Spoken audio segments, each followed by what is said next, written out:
अगर बात करें बाढ़ की तो उत्तराखंड से लेके यूपी तक बाढ़ ने कहर बरपा दिया और रेल पटरियां भी इससे प्रभावित हुई हैं और स्टेशन भी।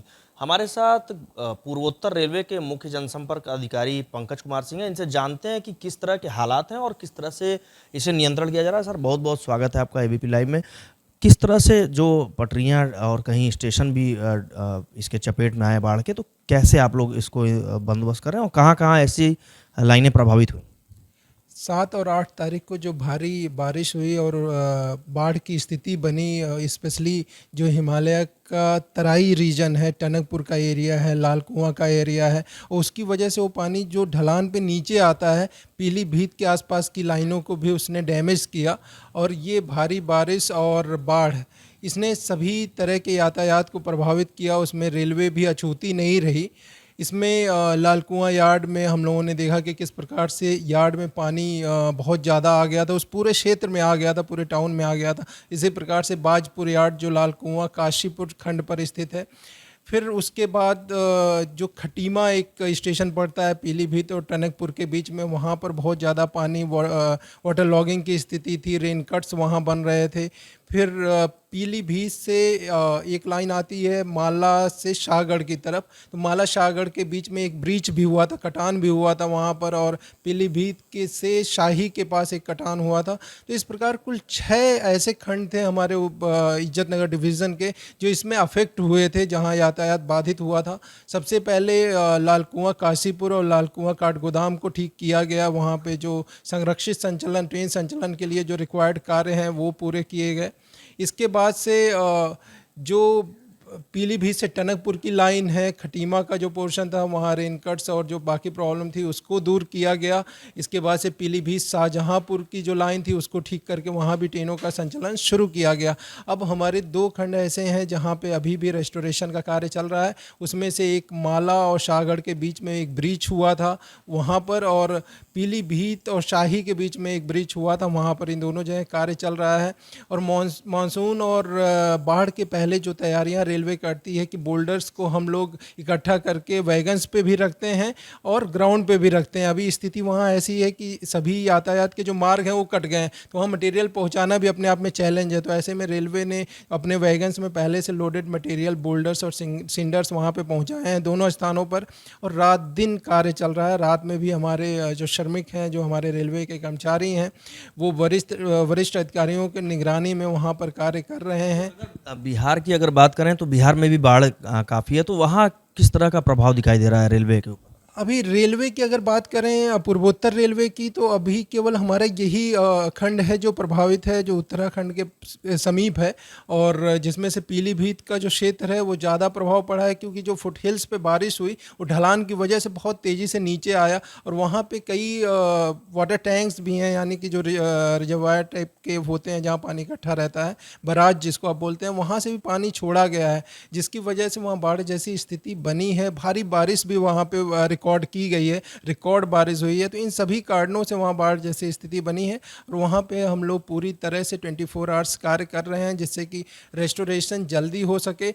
जैसा मैंने बताया, 6 स्थान हमारे प्रभावित थे, 4 जगह रेस्टोर करके हमारे रेल कर्मियों ने ऑलरेडी संरक्षित ट्रेन संचालन शुरू कर दिया है। 2 जगह और है जहाँ पर रेस्टोरेशन का कार्य रात दिन चल रहा है। इसको जल्द से जल्द ठीक करके यहाँ भी ट्रेन सुचारू रूप से चलाई जाएगी। अगर बात करें, कई ट्रेनें निरस्त हुई, शार्ट टर्मिनेशन हो रहा है और कई ट्रेनों को अलग अलग रूट से मार्ग परिवर्तित करके भेजा जा रहा है, तो यात्रियों से आप किस तरह से सुविधा दे पा रहे हैं और क्या अपील करते हैं? देखिए, सबसे पहले तो हम लोगों का जो मेन प्रायोरिटी है वो है संरक्षित ट्रेन संचालन किया जाए। तो इसमें जो खंड हमारे जैसे ही ठीक हो जा रहे हैं, जैसे हमारा पीलीभीत से शाहजहाँपुर जैसे ही ठीक हुआ, तो हम लोगों ने पीलीभीत से शाहजहाँपुर के बीच में एक पैसेंजर ट्रेन इंट्रोड्यूस कर दी, चला दी तुरंत। इसी तरह से जो हमारा टनकपुर वाला खंड ठीक हुआ तो वहाँ भी गाड़ियों का संचालन शुरू कर दिया। तो जैसे जैसे हमारे ट्रैक ठीक होते जा रहे हैं वैसे वैसे हम लोग रेस्टोरेशन के बाद ट्रेनों का संचालन भी शुरू कर रहे हैं। सभी यात्रियों से यही अपील है कि अपने यात्रा प्लान करने के पहले एक बार अवश्य NTES national train inquiry system के माध्यम से जांच लें कि आपकी जो ट्रेन है, स्पेशली जो इस एरिया जो अफेक्टेड एरिया है वहाँ के लोगों के लिए है कि एक बार जांच लें कि आपकी ट्रेन किस मार्ग से जा रही है, या शॉर्ट टर्मिनेट या शॉर्ट ओरिजिनेट तो नहीं हो रही है। और इसके लिए हम लोगों ने मैसेजिंग करवाया है सभी। कई स्पेशल ट्रेन भी कई आपने चलाई है। स्पेशल ट्रेनें भी हम लोगों ने चलाई हैं। यात्रियों की सुविधा के लिए रेलवे लगातार कार्य करती है और उस दिशा में ये सारे कार्य किए जाते हैं कि स्पेशल ट्रेन जहां आवश्यकता होती है वहां के लिए हम लोग चलाते हैं। अभी थोड़ा सा लीन पीरियड आ गया है, अभी उतनी ज़्यादा डिमांड नहीं है जो पहले थी, अभी गर्मी में जितनी ज़्यादा डिमांड थी। तो अभी यात्रियों की मांग के अनुरूप हम लोग ट्रेनें चला रहे हैं, लेकिन अगर कहीं भी ट्रेनों का कैंसिलेशन या डाइवर्जन करते हैं तो उसको मीडिया के माध्यम से, सोशल मीडिया के जो हमारे आधिकारिक पेज हैं उनके माध्यम से, SMS के माध्यम से और NTES जो मैंने बताया ट्रेन इंक्वायरी सिस्टम के माध्यम से सभी यात्री उस तक पहुंच सकते हैं कि ट्रेनों का क्या डाइवर्जन है और क्या चेंज किया गया है उनके टाइम। आमतौर पे देखते हैं जब पानी बढ़ता है तो छोटे बच्चे जो पुल है वहाँ से ड्राइव करने लगते हैं, जंप लगाने लगते हैं, काफ़ी खतरनाक है। तो ऐसे बच्चों और परिजनों से क्या अपील है? जहाँ भी हमारा जैसे 2 स्थानों पर ऐसे ब्रीच हुए हैं वहाँ पर हमारे जो रेलवे के कर्मचारी हैं वो लगातार निगरानी भी कर रहे हैं और वहाँ पे कार्य भी लगातार चल रहा है।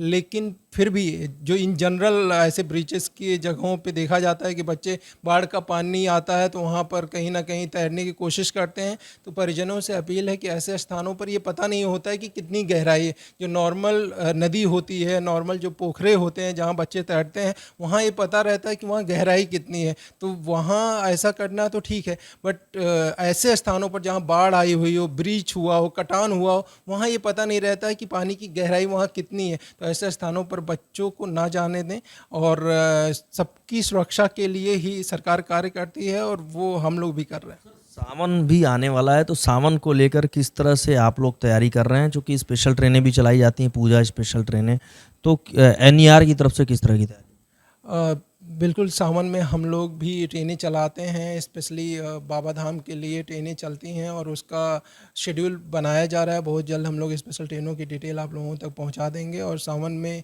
यात्रियों के लिए जिन जिन स्टेशनों पर ज़्यादा यात्री आते हैं सावन पर जाने के लिए, उन स्टेशनों पर एडिशनल अरेंजमेंट भी किया जाता है, चाहे वो कॉमर्शियल के स्टाफ का डिप्लॉयमेंट हो या फिर RPF के स्टाफ का डिप्लॉयमेंट। ये सभी सुचारू रूप से होता है। जहाँ ज़रूरत होती है वहाँ एडिशनल काउंटर्स भी खोले जाते हैं।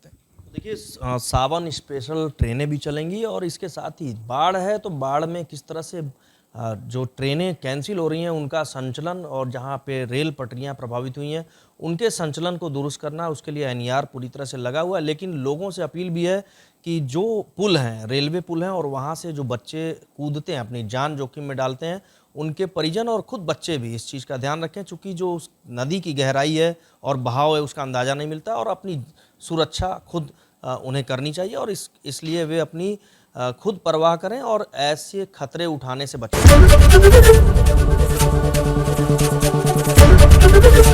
ABP गंगा, खबर आपकी, जुबान आपकी।